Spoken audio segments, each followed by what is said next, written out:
officers count each and every ballot, and I'm sure we've witnessed this, showing a vote for Gumbo, a vote for so-and-so, and a vote for so-and-so. Now, at the end of that process, they are then tabulated to give us Form 34A. How then is technology infused in Form 34A? Form 34A has internally identified security features. There are 8 in number. We have watermarks, we have UV potentials, we have microtext, amongst other security features. What is the significance of this? It is so that when somebody looks at the Form 34A, the original, it cannot then be confused for any other form, and that whatever it is that happened at the polling station remains an authentic representation of the will of the people. What then happens is that after that form has been tabulated, it is captured with the KIMS device. One copy is sent to the National Tallying Center. Another of that image is sent to the Constituency Tallying Center.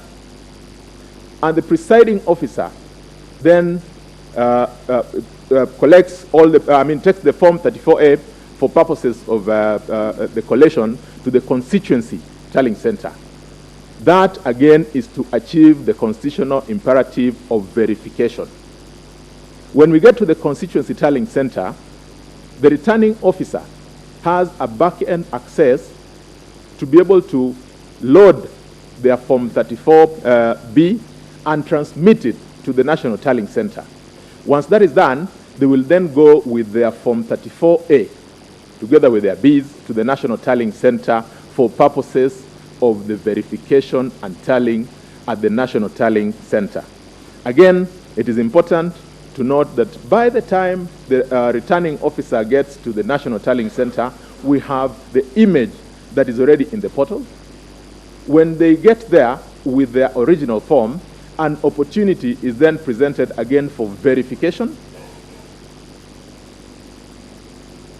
for confirmation of accuracy, and more importantly, that in this election, because of the decision that was rendered by this court in the Raila Odinga decision in 2017, the Commission, in reconceptualizing or reconfiguring its electoral architecture, gave a public portal for people to be able to also follow, thereby meeting the constitutional imperative of transparency. It then meant that if I'd gotten my results from my village, my primary school in Member, where I vote, I would be able to follow those results all the way to Nairobi and take account and follow if at all there is anything that would have happened or changed. Then I must be the first person to be able to raise that concern. It should also not be lost that in that polling station, we have our agents, we have our observers. Again, to add to the fact of verifiability. So that then is the architecture of what our election pathway looks like. That said, it then must follow that at the polling station, if I am a candidate, I certainly must have interest in the outcome in that particular polling station. Because a copy of the results from the polling station would be given to me, I then should be able to communicate with my team, perhaps my national agent for a particular candidate, a particular party, to be able to demonstrate that what we got in Member Primary School and what has been transmitted to the National Tallying Center is one and the same. And that in the event that there's a discrepancy, it does not take magic to be able to point out that. Now, as to whether this technology was successful, Michael Ouma-Dipons in his affidavit that 46,201 KIMS kits deployed throughout the Republic worked out of the 46,229. It then leaves us just with about 200 KIMS kits, which did not work at the opening or start of election on that particular day. I asked myself, if out of 46,000 KIMS kits, only 200 do not work. Would I say I've failed? Even in our educational system, an A does not connote 100%. It starts somewhere from 88%, going all the way to 100%. The mathematical representation of this gives us more than 99% success rate. In our view, that then achieved the constitutional imperatives that are contemplated under Article 86. Again, for purposes of confirming whether that system is secure, I invite you, my ladies and my lords, to look at paragraphs 51 to 63 of the affidavit of Michael Ouma. Again, just to mention a few items in relation to that KIMS gadget works in specific ways. It is first locked to a specific polling station, meaning you can then not use it once you've locked it to the events of that day to transmit results from a different station for purposes of that election.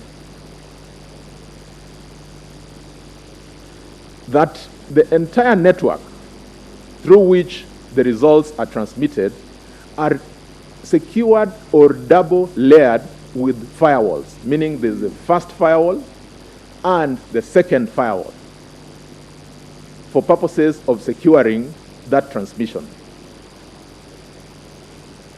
Very significant again to mention that at the point at which that image is to be transferred, it is encrypted. So as it is transmitted, it is not in the form of what we would imagine the image of Form 34A. If I was to use an example, if it was to be a water pipe and it is to be encrypted, it means if you broke into that water pipe, because we all know that the chemical formula of water is H2O, you'll get your hydrogen on one side, you'll get your oxygen on one side. It then means you'd not be able to make sense of that water that you're looking for. Again, we must be able to relate this with other factors. In the KIMS kit, we have certain information that is resident, close of business in any polling day. One of them is the question as to the voter turnout of a day. It means for somebody to intercept that system, they must have information in relation to the voter turnout of that day. It may not be practical for somebody to say that they have the capacity to know the voter turnout throughout the country at the second at which they want to intercept a particular form transmitted. Again, if we exceed the number of people who voted, then again, from an accountability perspective, it would be very easy to point out to say, because of the fact of this interference, you've exceeded the numbers of what was captured in your report. To give further comfort, this transmission is done over a virtual private network, which is provided by the mobile network operators, who themselves also secure that environment to ensure that there is no intrusion or interference coming from any quarter into the system. For a good, perhaps, mental understanding of what this means, or how this was applied, Michael Ouma in his affidavit says that there were more than 380 million hits on trying to, just to access the public portal. And that according to him, none of the systems even blinked. That is how secure that environment is.